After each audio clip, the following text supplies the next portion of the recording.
अस्सलाम वालेकुम dear students, viewers and listener. उम्मीद है कि आप लोग खैरियत से होंगे।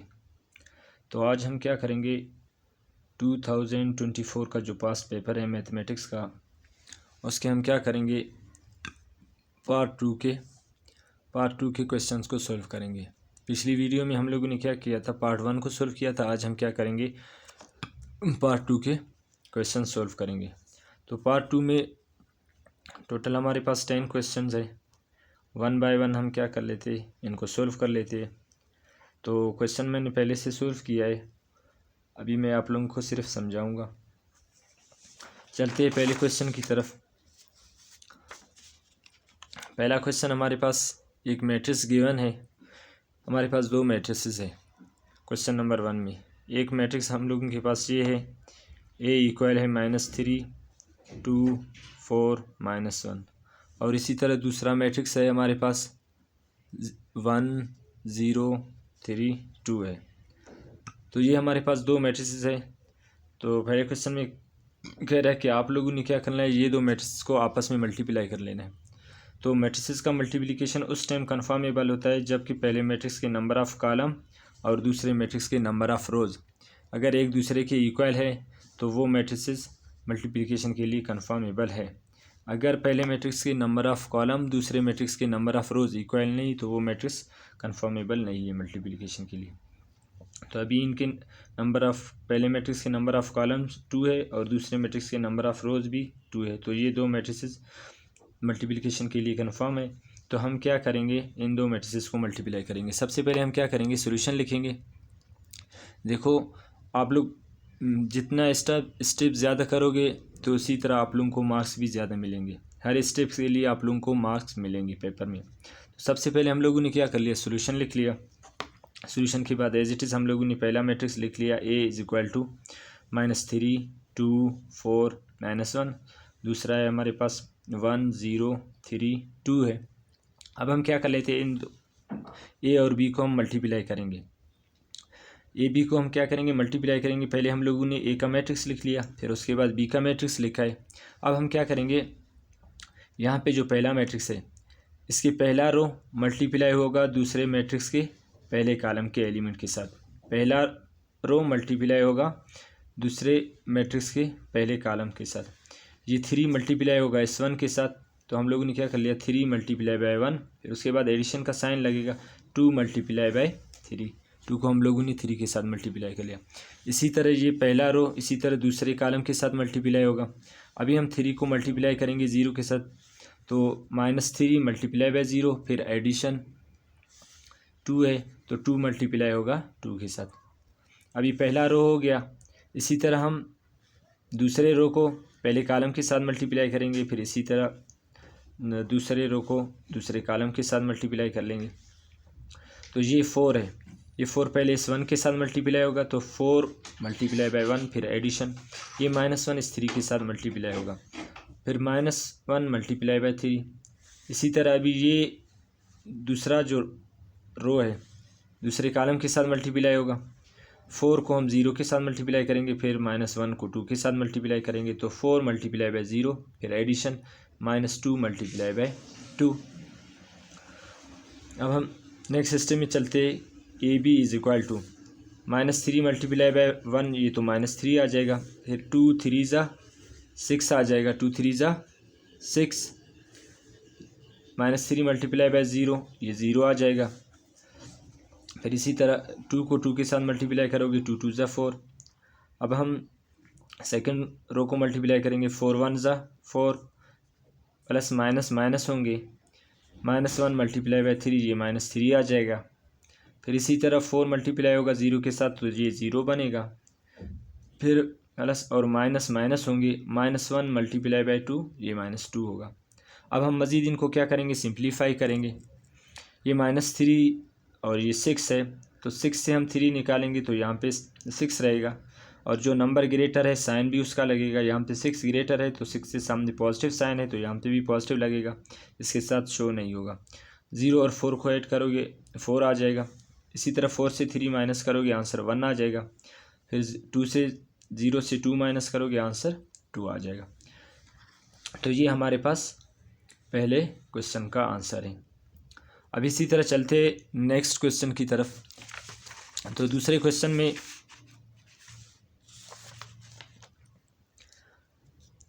एक क्वेश्चन दिया है, एक्सपोनेंशियल फॉर्म में है, पावर फॉर्म में 16 की पावर -0.25।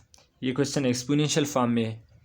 तो हम क्या करेंगे, इसको रेडिकल फॉर्म में लिखेंगे। तो सबसे पहले हम क्या करेंगे, सॉल्यूशन लिखेंगे। सॉल्यूशन के बाद सॉल्यूशन लिखेंगे, फिर सॉल्यूशन के बाद एज इट इज़ क्वेश्चन को लिखेंगे। 16 की पावर -0.25। अब देखो सबसे पहले ये माइनस को हमें ख़त्म करना है। जब हम माइनस को ख़त्म करेंगे तो हम क्या करेंगे, इसको डिवीजन फॉर्म में लिखेंगे, तो ये माइनस पॉजिटिव फॉर्म में चेंज होगा। तो हम क्या करेंगे, 1/16। अभी ये जो माइनस है ये माइनस पॉजिटिव में चेंज होगा, तो 16 की पावर आ जाएगा 0.25। अभी हम मज़ीद इनको सिंप्लीफाई करेंगे। यहाँ पे जब हम ये पॉइंट को ख़त्म करेंगे तो नीचे डिवीजन में 1 लगेगा, फिर पॉइंट के बाद जितने नंबर है उतने ज़ीरोज़ लगेगी, तो 1/16 की पावर। अभी देखो ये पॉइंट से पहले ज़ीरो है, इसको लिखे या नहीं लिखे इसका कोई भी फ़र्क नहीं है। तो 25 ऊपर 25 आ जाएगा, नीचे पॉइंट की जगह 1 लगाया, पॉइंट के बाद 2 ज़ीरो है, तो हम लोग 2 पॉइंट है, हम लोगों ने यहाँ पे 2 ज़ीरो लगाया। तो 16 के पावर क्या हो जाएगा, 25/100। अभी 25 और 100 एक दूसरे पे कैंसिल हो सकते, तो 25 1 ज़ा 25, 25 4 ज़ा 100। तो दिस सिंपलाइज दैट 16 की पावर -0.25 इज इक्वल टू 1/16 की पावर 1/4, क्योंकि 25 और 100 एक दूसरे के साथ कैंसिल हो गए, ऊपर 1 रह गया और नीचे 4 रह गया। अब देखो ऊपर 1 है, नीचे 16 है। अगर हम क्या कर ले, इन दो का होल पावर 1/4 लिख ले, क्योंकि 1 की पावर आप लोग जो भी ले लोगे उसके ऊपर कोई भी फ़र्क नहीं पड़ेगा। तो हम लोगों ने क्या कर लिया, होल पावर ले लिया। अभी क्वेश्चन में कह रहा है कि आप लोगों ने क्या करना है, इसको रेडिकल फॉर्म में लिख लेना। ये पहले से एक्सपोनेंशियल फॉर्म में, तो हम क्या करेंगे, इसको रेडिकल फॉर्म में लिखेंगे। दिस सिंपलाइज दैट 16 की power -0.25 is equal to 4 radical 1/16। तो ये हमारे पास क्या है, रेडिकल फॉर्म में आ गया। अब देखो हमें पता है कि ये जो रेडिकल है, सिर्फ रेडिकल का वैल्यू हमारे पास क्या है, 1/2 है। अब देखो यहाँ पे हमारे पास क्या है, 4 है, तो यहाँ पे फिर इंडेक्स में क्या आ जाएगा, 4 आ जाएगा। ये सिर्फ और सिर्फ रेडिकल का वैल्यू है। देखो यहाँ पे इंडेक्स में कुछ नहीं है, तो रेडिकल इज इक्वल टू 1/2। अब यहाँ पे डिवाइड में क्या है, 4 है, तो यहाँ पे फिर रेडिकल में क्या आ जाएगा, 4 आ जाएगा, सॉरी इंडेक्स में 4 आ जाएगा, रेडिकल के अंदर 1/16 आ जाएगा। तो ये हमारे पास अभी रेडिकल फॉर्म में आ गया। इसी तरह तीसरे क्वेश्चन है। तीसरा क्वेश्चन ये है, ये एक लॉगरिथमिक फॉर्म में है क्वेश्चन। log x की पावर 400 इज इक्वल टू 2। तो अब हम क्या करेंगे, इसको यहाँ से हमें क्या कर लेना है, x का वैल्यू निकालना है। तो सबसे पहले हम लोग क्या करेंगे, सॉल्यूशन लिखेंगे, उसके बाद एज इट इज़ क्वेश्चन को लिखेंगे। log x की पावर 400 इज इक्वल टू 2। अब हम क्या करेंगे, ये लॉगरिथमिक फॉर्म में हम सबसे पहले क्या करेंगे, इसको एक्सपोनेंशियल फॉर्म में लिखेंगे by converting into exponential form. अब जब हम एक्सपोनेंशियल फॉर्म में कन्वर्ट करेंगे, लॉग में रूल है, आप लोगों ने पढ़ा है, तो यहाँ पे जो वैल्यू है ये एक्स का पावर बनेगा और ये 400 इधर इस वैल्यू की जगह आ जाएगा। अब हम क्या करेंगे, इसको एक्सपोनेंशियल फॉर्म में लिखेंगे, तो एक्सपोनेंशियल फॉर्म इसका क्या बनेगा, ये 2x का पावर बनेगा और 400 2 की जगह आ जाएगा। फिर फर्दर अगर हम इसको लिखें, this implies that x square is equal to, अभी देखो ये 4 है, 4 किसका स्क्वायर है, 2 का, फिर यहाँ पे 2 ज़ीरो है, तो हम लोग लिख सकते हैं 20 का स्क्वायर लिख सकते हैं। 20 का स्क्वायर 400 के इक्वल है। और दूसरा भी इसका मेथड है, अगर आप लोग क्या करें, दोनों साइड स्क्वायर रूट ले लेंगे तब भी यही आंसर आ जाएगा। अब देखो यहाँ पे जब यहाँ पे बेस x है और यहाँ पे बेस 20 है, यहाँ पे पावर 2 है, यहाँ पे भी पावर 2 है। बेस के पावर्स तो 2 है, सेम है, लेकिन बेसिस खुद डिफरेंट है। देखो यहाँ पे ये जो बेस x है इसकी पावर 2 है और यहाँ पे बेस 20 है इसकी पावर 2 है। तो पावर बेसिस के सेम है लेकिन बेसिस डिफरेंट है, तो पावर्स को हम नहीं लिखेंगे। तो this implies that x is equal to 20, क्योंकि ये तो पावर इनके सेम है। तो x is equal to 20, x किस चीज़ के इक्वल आ जाएगा 20। तो यहाँ से x का वैल्यू हमें मिल गया। अभी हम चलते क्वेश्चन नंबर 4 की तरफ। क्वेश्चन नंबर 4 बिल्कुल इसी तरह है। क्वेश्चन नंबर 4 में है, यहाँ पे कुछ सोर्स गिवन है, कह रहा है इनको सिंप्लीफाई कर लेना है। पहला हमारे पास क्या है 2, फिर एडिशन रेडिकल 3, फिर इंटू 1 माइनस रेडिकल 5। इनको हम क्या कहते हैं सोर्स बोलते हैं। ये जो रेडिकल है रेडिकल को हम क्या कहते हैं सोर्स कहते हैं। तो ये सोर्स गिवन है, इनको हमें क्या करना है सिंपलेस्ट फॉर्म में लिख लेना है। सिंपली ये आपस में मल्टीप्लाई हो रहे हैं तो हम क्या करेंगे इनको मल्टीप्लाई करेंगे। ये 2 मल्टीप्लाई होगा इस 1 के साथ, 2 मल्टीप्लाई बाय 1, 2 1 के साथ मल्टीप्लाई होगा। फिर यहाँ पे ये साइन 2 के साथ पॉजिटिव साइन है और रेडिकल 5 के सामने नेगेटिव है, तो 2 ये 2 इसके साथ मल्टीप्लाई होगा। देखो पॉजिटिव और नेगेटिव नेगेटिव बनेगा, 2 मल्टीप्लाई बाय रेडिकल 5। अब देखो ये 2 दोनों नंबर के साथ हो गए ब्रैकेट के साथ। अब इसी तरह इस रेडिकल 3 को भी हमें क्या कर लेना है ब्रैकेट के साथ मल्टीप्लाई करना है जितने भी नंबर है। तो रेडिकल 3 मल्टीप्लाई बाय 1, तो ये रेडिकल 3 मल्टीप्लाई बाय 1, फिर ये प्लस और माइनस होगा रेडिकल 3 मल्टीप्लाई बाय 5, तो रेडिकल 3 मल्टीप्लाई बाय 5। अब हम इसी तरह इसको मज़ीद सिंप्लीफाई करेंगे। 2 फिर एडिशन रेडिकल 3 फिर into 1 minus radical 5 is equal to 2 1 ज़ा, देखो 2 और 1 को मल्टीप्लाई करोगे 2 1 ज़ा 2, फिर 2 मल्टीप्लाई बाय 1। इस रेडिकल 5 के सामने इसका कोफिशिएंट क्या है 1 है, तो 2 के साथ मल्टीप्लाई होगा ये 2 आ जाएगा। फिर रेडिकल 5 एज इट इज़, फिर एडिशन। अभी इस रेडिकल का कोफिशिएंट 1 है और ये भी 1 इसके साथ मल्टीप्लाई होगा तो यहाँ पे 1 आ जाएगा। फिर रेडिकल 3 एज इट इज़, इसका भी कोफिशिएंट 1 है, इसका भी कोफिशिएंट 1 है। तो अब देखो ये भी रेडिकल में है ये भी रेडिकल में है, तो 3 और 5 को हम क्या करेंगे एक ही रेडिकल में लिखेंगे। 3 और 5 को एक ही रेडिकल में हम लिखेंगे। फर्दर इसको हम सोल्व करेंगे। 2 1 ज़ा, ये 2 एज इट इज़ आ जाएगा, ये 2 minus 2 radical 5 as it is, ये 3 अपने जगह पे। जब हम इसको मल्टीप्लाई करेंगे 3 5 ज़ा 15, तो ये मज़ीद मल्टीप्लाई नहीं हो रहे, तो ये इसका सिंपलेस्ट फॉर्म है सोर्स की, तो ये इसका आंसर है। अब इसी तरह हम क्वेश्चन नंबर 5 की तरफ चलते हैं। क्वेश्चन नंबर 5 हमारे पास ये है 3x² माइनस 17x प्लस 14। ये हमारे पास एक अलजेब्रिक एक्सप्रेशन है, इसको हमें क्या करना है फैक्टराइज करना है। देखो ये हमारे पास एक अलजेब्रिक एक्सप्रेशन है और उसमें 3 टर्म है। तो 3 टर्म वाले अलजेब्रिक एक्सप्रेशन को कैसे हम फैक्टराइज कर लेते हैं। 2 का तो हम इजी है कर सकते, लेकिन 3 वाले को कैसे हम फैक्टराइज करेंगे। अब देखो ये हमारे पास 3 टर्म है। अब हम क्या करेंगे इसको फैक्टराइजेशन ऐसे करेंगे, यहाँ पे ये जो x² है इसका कोफिशिएंट और लास्ट वाले जो नंबर है इसको हम क्या करेंगे इनको आपस में मल्टीप्लाई करेंगे। जब हम क्या करेंगे इनको मल्टीप्लाई करेंगे और यहाँ पे ये दरमियान वाला नंबर है, जो भी आंसर आया दरमियान वाले नंबर को हम ऐसे ब्रेक करेंगे कि इनको ऐड और सब्ट्रैक्ट करें हमें क्या मिले दरमियान वाला नंबर, और मल्टीप्लिकेशन करने से हमें फर्स्ट और लास्ट वाले का प्रोडक्ट मिले। तो 3 और 14 को हम मल्टीप्लाई करेंगे तो ये आ जाएगा 42। जब हम इनको क्या करेंगे मल्टीप्लाई करेंगे तो अभी दरमियान वाले नंबर को हम ऐसे ब्रेक करेंगे, उनको ऐड और सब्ट्रैक्ट करें हमें -17 मिले, और मल्टीप्लाई करें हमें क्या मिले फर्स्ट और लास्ट वाले का प्रोडक्ट। तो हम इसको इस तरह सिंप्लीफाई कर सकते हैं। ये 3x² अपने जगह भी -17 को मैंने 2 पार्ट्स में ब्रेक कर लिया। यहाँ पे मैंने क्या लिखा -3x फिर -14x, और ये 14 अपने जगह पे एज इट इज़ है, यहाँ पे भी है यहाँ पे भी है। अब देखो इन दो को हम ऐड करेंगे, -3 और 14 को ऐड करेंगे। अभी देखो एडिशन में माइनस माइनस ऐड होती है, लेकिन साइन किस चीज़ का लगेगा माइनस का लगेगा। ये -3 और 14 को ऐड करोगे ये 17x बन जाएगा। अगर इनको मल्टीप्लाई करोगे फर्स्ट और लास्ट वाले का प्रोडक्ट आ जाएगा आप लोगों के पास।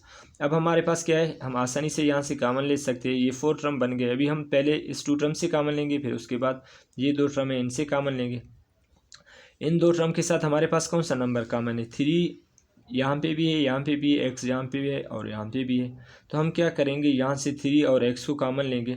3x को कॉमन ले लिया, यहाँ पे एक x रह जाएगा और यहाँ पे -1 बचेगा। और इन 2 टर्म के साथ हमारे पास -14 कॉमन है, तो हम लोग क्या करेंगे, -14 को कॉमन लेंगे। तो -14 को कॉमन लेंगे, यहाँ पे x बचेगा, फिर यहाँ पे -1 रह जाएगा। अब देखो मज़ीद इसको हम सिंप्लीफाई करें, ये x-1 कॉमन है, तो इनको हम जब कॉमन लेंगे तो यहाँ पे 3x -14 बचेगा और इसको हम लोगों ने कॉमन ले लिया, ये x-1। अभी 3x -14 x-1 दो फैक्टर है किस चीज़ के, ये जो गिवन एक्सप्रेशन है इसके 2 फैक्टर्स है, 3x -14 into x-4।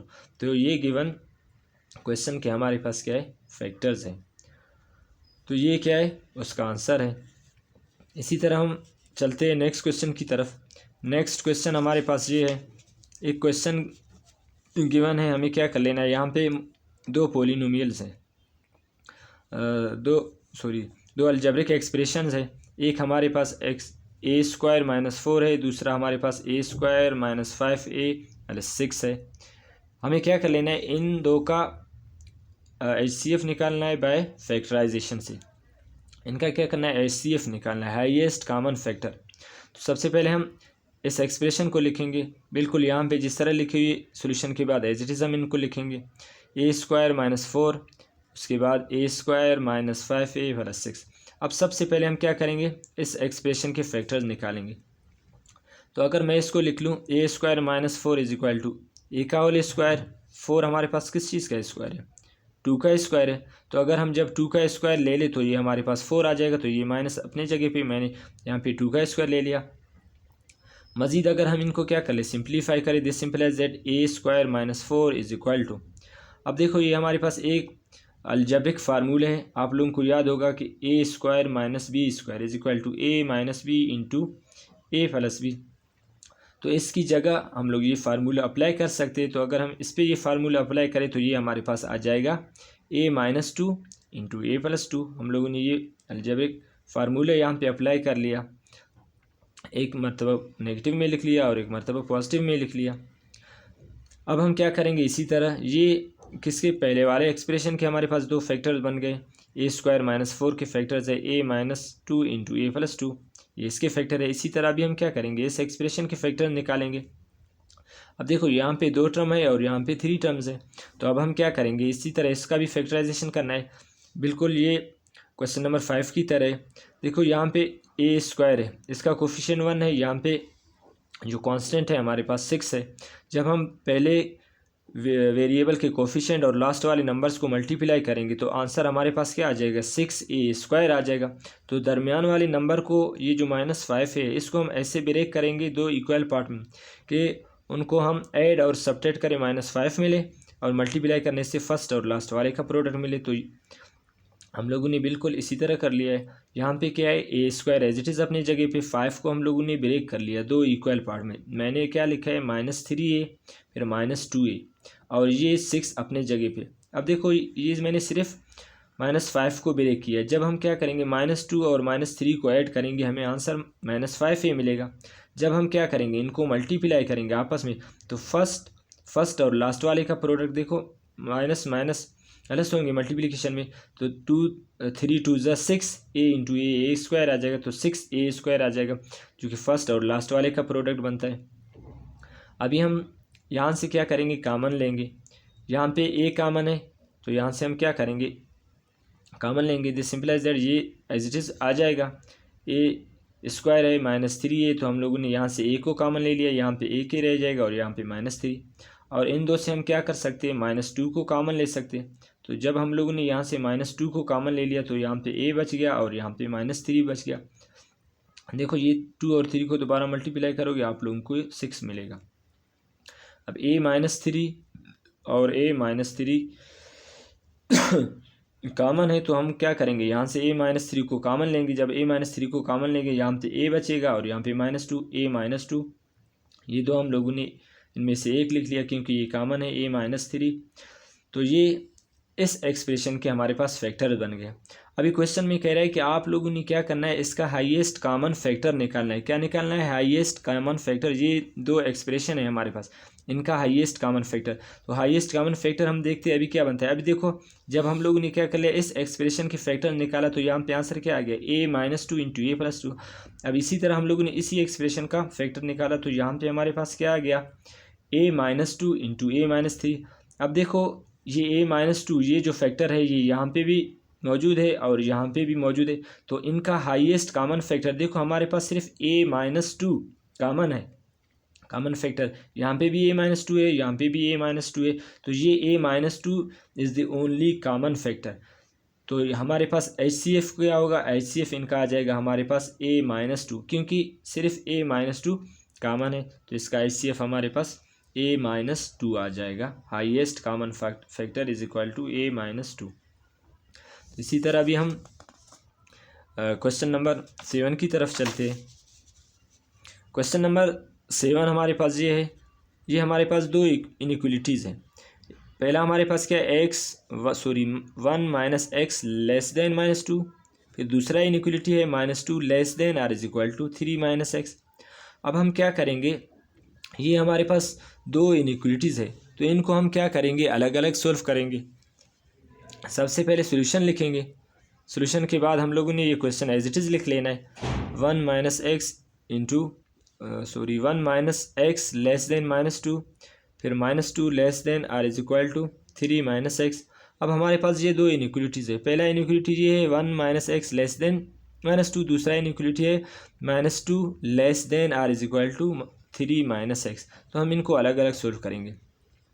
1 - x less than -2, फिर दूसरा -2 less than or is equal to 3 - x। तो पहले हम इसको सोल्व करेंगे फिर इसके बाद इसी को सोल्व करेंगे। तो 1 - x लेस देन -2। अब हम क्या करेंगे, आप लोगों का मर्जी डायरेक्ट इसको सोल्व कर ले, लेकिन मैंने स्टेप बाय स्टेप किया है क्योंकि जितने ज़्यादा स्टेप करोगे उतने ज़्यादा मार्क्स आप लोगों को मिलेंगे। हम लोगों ने सबसे पहले क्या कर लिया, 1 को सब्ट्रैक्ट कर लिया बोथ साइड। तो 1 को इस वजह से सब्ट्रैक्ट किया ताकि यहाँ से 1 कैंसिल हो जाए। तो 1 को दोनों साइड आप लोगों ने क्या कर लेना है, सब्ट्रैक्ट कर लेना है। तो यहाँ से भी 1 सब्ट्रैक्ट होगा, यहाँ से भी 1 सब्ट्रैक्ट होगा। तो हम लोग क्या करेंगे, सब्ट्रैक्टिंग 1 ऑन बोथ साइड। ये -1 ये +1 अपनी जगह पे, -x अपने जगह पे, ये इनइक्वलिटी का साइन अपनी जगह पे, ये -2, फिर यहाँ से भी हम -1 को सब्ट्रैक्ट करेंगे। अभी ये -1 +1 कैंसिल हो जाएंगे, यहाँ पे हमारे पास सिर्फ x बचेगा। तो ये -x लेस देन, ये -1 और -2 को जब ऐड करोगे ये -3 होगा। अब देखो यहाँ पे हमारे पास क्या है, हमें सिर्फ x का वैल्यू निकालना है, लेकिन x के साथ नेगेटिव साइन है। तो x के साथ नेगेटिव साइन को हम क्या करेंगे, ख़त्म करेंगे। तो मल्टीप्लाई करेंगे बोथ साइड -1 के साथ। तो इसके साथ भी हम मल्टीप्लाई करेंगे -1 और इसके साथ भी मल्टीप्लाई करेंगे -1। तो ये मल्टीप्लाई होगा इसके साथ, ये माइनस माइनस प्लस बनेगा। तो ये 1 मल्टीप्लाई बाय x, ये x आ जाएगा। फिर यहाँ पे ये मल्टीप्लाई होंगी, नेगेटिव नेगेटिव पॉजिटिव बनेगा, ये 3 बनेगा। अब देखो जब भी आप इनइक्वलिटी में माइनस मल्टीप्लाई करोगे तो ये इनइक्वलिटी का साइन फिर चेंज होगा, उसी माइनस की वजह से ये चेंज होता है। देखो पहले क्या था, ये लेस देन था, अभी क्या बन गया, x ग्रेटर देन 3। तो ये हमारे पास पहले इनइक्वलिटी का आंसर है। अभी हम इसको इसी तरह सोल्व कर लेते हैं। यहाँ पे क्या है हमारे पास, -2 लेस देन 3 - x। अब हम क्या करेंगे, इसी तरह यहाँ पे हम क्या करेंगे, ऐड करेंगे, x को दोनों साइड ऐड करेंगे। तो यहाँ पे भी ऐड करेंगे x, -2 अपनी जगह पे, x हम लोगों ने ऐड कर लिया इसके साथ, x -2 less than or is equal to 3। ये -x पहले से अपनी जगह पे था, ये दूसरा x हम लोगों ने ऐड कर लिया ताकि यहाँ से ये x और ये x कैंसिल हो जाए।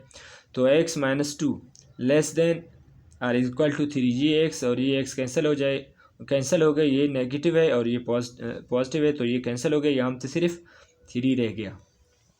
अब हम क्या करेंगे, 2 को ऐड करेंगे दोनों साइड ताकि यहाँ से 2 कॉमन हो जाए, कैंसिल हो जाए, सॉरी। अभी हम +2 को ऐड करेंगे दोनों साइड, तो ये यहाँ से कैंसिल हो जाएगा, एक्स माइनस 2, फिर इसके साथ हम लोगों ने 2 ऐड कर लिया, फिर ये इनइक्वलिटी का साइन अपने जगह पे 3, अपने जगह पे 2 इसके साथ भी ऐड होगा, तो ये नेगेटिव और पॉजिटिव कैंसिल हो गया, यहाँ पे सिर्फ एक्स रह गया, और ये इनइक्वलिटी अपने जगह पे, ये 2 और 3 को ऐड करोगे ये आ जाएगा 5। तो अभी देखो इसका आंसर आप लोगों को किस तरह लिख लेना है, इसका सोल्यूशन देखो, यहाँ पे क्या है, एक्स ग्रेटर देन 3, फिर यहाँ पे क्या है, x less than or equal to 3। तो आप लोग इसका सोल्यूशन ऐसे लिखोगे कि एक्स सच दैट, अब देखो एक्स रियल नंबर से बिलोंग कर रहा है and x less than or equal to 5। अभी देखो इसका मतलब ये एक्स यहाँ से 3 से ग्रेटर है, और यहाँ पे क्या है, एक्स 5 के इक्वल है या 5 से लेस है, लेकिन 5 से ग्रेटर नहीं है। तो हम लोग क्या करेंगे, x less than or is equal to 5।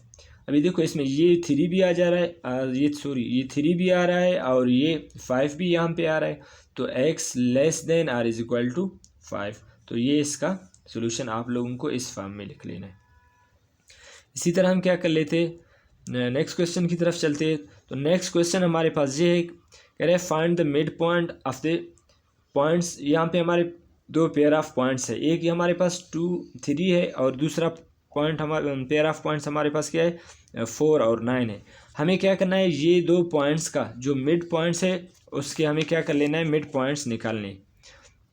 2, 3 और 4 जो 9 है इनका मिड पॉइंट हमें क्या कर लेना है, निकालना है। तो सबसे पहले हम क्या करेंगे, लेट करेंगे, let x y be the midpoint of 2 and 2, 3 and 4, 9। ये 2, 3 और 4, 9 हमारे पास 2 पेयर ऑफ पॉइंट्स है। हम क्या करेंगे, इनके मिड पॉइंट निकालेंगे। तो हम लोगों ने लेट कर लिया, इनके जो मिड पॉइंट है वो हमारे पास एक्स वाई है। तो यहाँ पे मैंने क्या लिख लिया, x1 y1 is equal to, ये पहला पेयर है। फिर दूसरा मैंने क्या लिखा है, x2 y2, ये हमारे पास दूसरा ऑर्डर पेयर है। 4, 9 फर्ज कर ले। अभी देखो मैंने यहाँ पे 2 पॉइंट्स ले लिया, एक पॉइंट ए है हमें गिवन है 2, 3, तो यहाँ पे मैंने एक पॉइंट ले लिया 2, 3, फिर दूसरा मैंने एक पॉइंट और ले लिया बी ले लिया। बी कौन सा है हमारे पास, 4 और 9 है। कह रहा है ए और बी इनके मिड पॉइंट आप लोगों ने निकालना है। अभी देखो ए और बी का मिड पॉइंट मैंने ये ले लिया, इसको मैंने क्या कर लिया, सी का नाम दे दिया। तो यहाँ पे मैंने इसको किस चीज़ का नाम दे दिया, एक्स और वाई का। ये एक्स और वाई ए और बी के मिड पॉइंट है हमारे पास। देखो ये पॉइंट ए है, ये पॉइंट बी है, तो इन दो के हमें क्या करना है, ए और बी का जो मिड पॉइंट है यही पॉइंट सी हमें निकालना है कि इनका मिड पॉइंट हमारे पास क्या होगा। तो अब हम क्या करेंगे, मिड पॉइंट का फार्मूला यूज़ करेंगे। तो मिड पॉइंट का फार्मूला ये है कि x is equal to x1 x2 divided by 2, इसी तरह y is equal to y1 as y2 divided by 2। क्योंकि ये हमारे पास मिड पॉइंट है ए बी का, तो हमें क्या कर लेना है, एक्स और वाई का वैल्यू निकालना है। तो ये हमारे पास x1 y1 है और ये x2 y2 है। तो अब हम क्या करेंगे, यहाँ पे ये जो x है पहला, x is equal to x1 plus x2, यहाँ पे ऑर्डर पेयर में पहला वैल्यू x का होता है और दूसरा वैल्यू y का होता है। अभी देखो एक ऑर्डर पेयर ये है, दूसरा ऑर्डर पेयर यहाँ पे ये है, तो इस वजह से मैंने इनको x1 और y1 का नाम दे दिया, इसको x2 और y2 का, क्योंकि 2 ऑर्डर पेयर है हमारे पास। तो अब हम क्या करेंगे, सिंपली इनकी वैल्यूज़ पुट करेंगे। यहाँ पे x1 हमारे पास क्या है, 2 है, तो x1 की जगह मैंने 2 पुट कर लिया। यहाँ पे x2 हमारे पास क्या है, 4 है, उसकी जगह x2 की जगह मैंने 4 पुट कर लिया। अभी हम क्या करेंगे, इनको 2 पे डिवाइड करेंगे, मज़ीद इक्वल होंगे। 2 और 4 को ऐड करोगे, ये 6 डिवाइडेड बाई 2, तो 6 को 2 पे डिवाइड करोगे 3 आ जाएगा। इसी तरह y is equal to, y1 का वैल्यू यहाँ पे क्या है, 3 है, तो इसकी जगह मैंने 3 लिख लिया। y2 का वैल्यू यहाँ पे हमारे पास क्या है, 9 है, इसकी जगह मैंने 9 लिख लिया, 2 पे डिवाइड कर लिया। 3 और 9 को ऐड करोगे, आंसर आप लोगों के पास 12 आ जाएगा। 12 को जब 2 पे डिवाइड करोगे तो आंसर 6 आ जाएगा। तो ए और बी का जो मिड पॉइंट है वो हमारे पास 3 और 6 है। ए और बी का मिड पॉइंट हमारे पास क्या है, 3 और 6 है। तो ये किस चीज़ का मिड पॉइंट है, ए और बी का। तो इसी तरह अभी हम नेक्स्ट क्वेश्चन की तरफ चलते हैं, क्वेश्चन नंबर 9। क्वेश्चन 9 हमारे पास ये है, क्वेश्चन 9 हमारे पास ये है कि मास ऑफ द अर्थ का जो मास है हमारे पास वो इक्वल है 6 मल्टीप्लाई बाई 10 की पावर 24 kg। अभी मास ऑफ अर्थ को हमें क्या कर लेना है, कन्वर्ट कर लेना है। सबसे पहले किलोग्राम को हमें क्या करना है, ग्राम में कन्वर्ट करना है। उसके बाद हमें क्या करना है, इनको साइंटिफिक नोटेशन में लिख लेना है मास ऑफ अर्थ को। यहाँ पे देखो मास ऑफ अर्थ किस चीज़ में, केजी में है। मास ऑफ अर्थ किस चीज़ में है, केजी में। तो सबसे पहले हम क्या करेंगे, इसको ग्राम में कन्वर्ट करेंगे। जो आंसर आएगा फिर उसके बाद हम उसी आंसर को क्या करेंगे, साइंटिफिक नोटेशन में कन्वर्ट करेंगे। तो मास ऑफ अर्थ इक्वल है 6 × 10⁻24 kg। तो मज़ीद इसको मैं लिखूँगा 6 × 10⁻24, फिर मल्टीप्लाई बाय, देखो 1 किलोग्राम में हमें पता है, therefore 1 kilogram is equal to 1000 gram. 1 kilogram में कितने ग्राम्स होते हैं, 1000 ग्राम्स होते हैं। तो 1 kg की जगह मैंने यहाँ पे 1000 ग्राम लिख लिया। हमें पता है कि 1 किलोग्राम 1000 ग्राम के इक्वल है, तो इस केजी की जगह मैंने यहाँ पे किलोग्राम लिख लिया, क्योंकि क्वेश्चन में खुद कह रहा है कि आप लोगों ने क्या कर लेना है, इसको ग्राम में कन्वर्ट करना है, उसके बाद साइंटिफिक नोटेशन में कन्वर्ट करना है। तो इस किलोग्राम को हम लोगों ने ग्राम में कन्वर्ट कर लिया। तो 1 किलोग्राम किस चीज़ के इक्वल है, 1000 ग्राम के इक्वल है। तो हम लोग मज़ीद इसको सिंप्लीफाई कर लेते हैं, 6 × 10⁻24, फिर मल्टीप्लाई बाय। अब देखो इसको अगर मैं पावर फॉर्म में लिखूँ, 1000 को हम लिख सकते हैं 10⁻3 और ये ग्राम्स अपने जगह पे। अब देखो यहाँ पे भी बेस 10 है, यहाँ पे भी बेस 10 है। जब बेसिस सेम तो उनके पावर्स ऐड होंगे मल्टीप्लिकेशन में, तो ये एज इट इज़ आ जाएगा 6 × 10⁻24। फिर ये भी 10 बेस, यहाँ पे भी बेस 10, बेसिस सेम तो हम इनके पावर्स को ऐड करेंगे। यहाँ पे पावर 24 है और यहाँ पे पावर 3 है। तो 24 के साथ आप लोग 3 ऐड करोगे, ये ग्राम्स अपनी जगह पे। मज़ीद सिंप्लीफाई कर लेते, 6 × 24 के साथ आप लोग 3 ऐड करोगे, ये 10⁻27 ग्राम बनेगा। तो ये अभी हमारे पास क्या है, मास ऑफ अर्थ है। हम लोगों ने इसको साइंटिफिक नोटेशन में लिख लिया है, फिर ग्राम में कन्वर्ट करने के बाद ये हमारे पास किस चीज़ का, मास ऑफ अर्थ का वैल्यू है। अभी हम क्या कर लेते हैं, इसी तरह नेक्स्ट क्वेश्चन की तरफ चलते हैं। नेक्स्ट क्वेश्चन जो लास्ट क्वेश्चन है, पार्ट 2 का लास्ट क्वेश्चन है। लास्ट क्वेश्चन में कह रहा है कि आप लोगों को क्या करना है, साइंटिफिक नोटेशन को डिफाइन करना है कि साइंटिफिक नोटेशन खुद क्या है और साइंटिफिक नोटेशन को हम किस तरह रिप्रेजेंट कर लेते हैं। साइंटिफिक नोटेशन को डिफाइन करना है और साइंटिफिक नोटेशन को हम रिप्रेजेंट कैसे कर लेते हैं। तो आप लोग इसको मुख्तलिफ़ तरीके से डिफ़ाइन कर सकते हो। मैंने अपने हिसाब से डेफिनेशन लिखा है, आप लोग अपने हिसाब से भी लिख सकते हो।